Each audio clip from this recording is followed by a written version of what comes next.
Plain enough. Even stupid Remainers might be able to parse that correctly.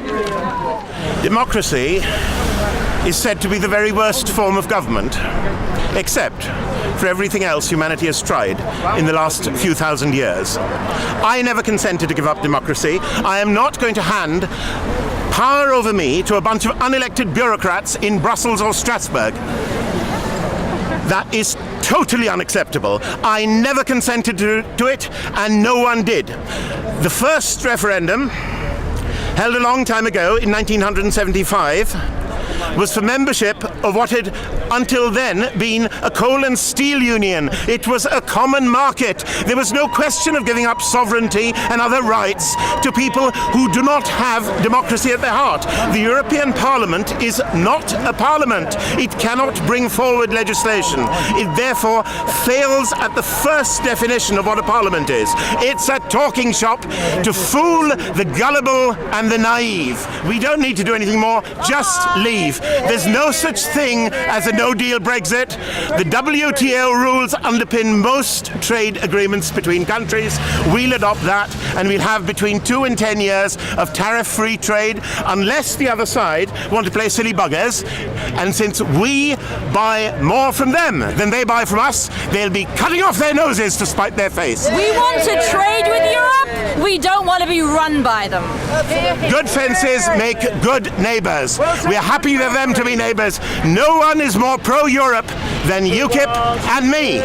But because I'm pro-Europe, I'm against some cockamamie socialist nonsense that has taken over. Complete rubbish and twaddle. I have absolutely no faith in members of Parliament who no longer represent the people.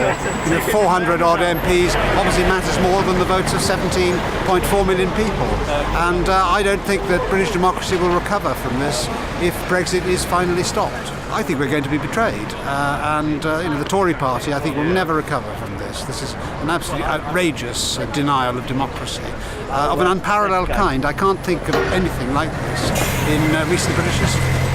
Democracy is the biggest thing that can happen in a country, and we're going to lose that this evening unless our MPs over there in Parliament do the right thing and vote for the people. Freedom from Europe. That's what I voted for, that's what my family voted for, that's what my sister voted for. There's a lot of black people that voted for Brexit, and that's the reason why when you get these people marches and whatever, you don't see any black people, because a vast majority of them voted for Brexit. The Hofstadter has already said, if you're going to extend Article 50, for what reason? Because she's brought this deal that she's got twice to the Parliament, twice it's been absolutely drummed down and voted against. She's going to bring it again next week. If you need to extend Article 50, you've got to give a reason why you want to extend the Article 50. She's got no reason. I believe that maybe she will revoke Article 50, where we remain within the European Union.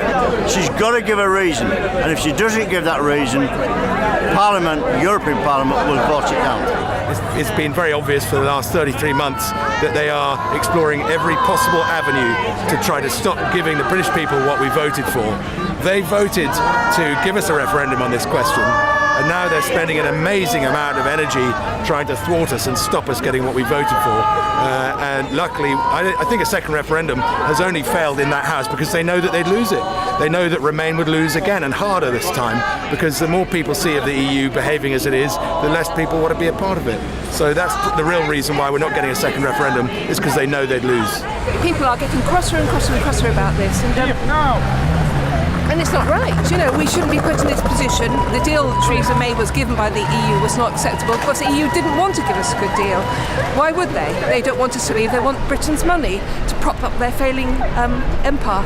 And it is an empire run by middle-aged men, and there's no diversity, no women in it ever, Well, how do these Tusks and Junkers get there? It's a mystery, isn't it? I think we need a big change of government. And we need people in who represent the people and not their parties, because it's got two parties. This party doesn't like that one and this one doesn't like that one. We need a genuine party that's about fair.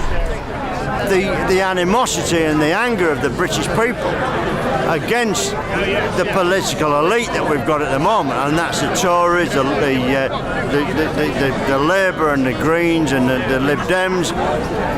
The people have got no confidence in these people anymore. They're just saying they're not working for us. So at some point, the British people will rebel. And this is what's happening. This is what they're bringing us to now. This is what you're seeing now on the streets here. The people are getting sick to death. We've given you one job. One job. Get us out the European Union. And these people are failing on that job. But at the moment, no, I can't see it happening. It will happen at some point, but it might take a few years more. And really, the only way to be absolutely sure of it is to go out and campaign for UKIP, vote for UKIP, get UKIP into this Parliament, so that UKIP can actually deliver. Because UKIP is the only party that really believes in Brexit, and it's the only part, and is the party that got us this far.